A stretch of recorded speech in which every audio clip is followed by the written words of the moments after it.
Good morning, class. Good morning, teacher. Okay, mga class, mag-start tayo sa attendance. April, present po, ma'am. Mary, present po, ma'am.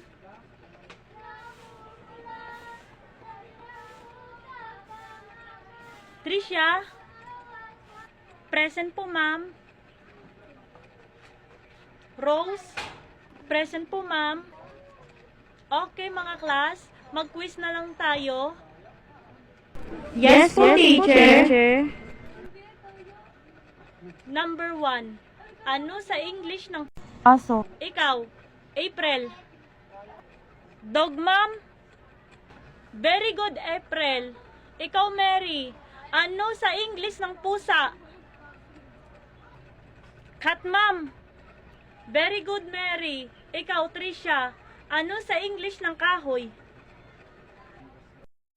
Wood, ma'am. Very good, Tricia. Ikaw, Rose. Ano sa English ng bahay?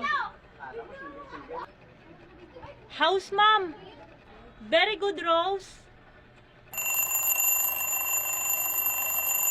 Time na. Pwede na kayo mag-recess. Yes, teacher.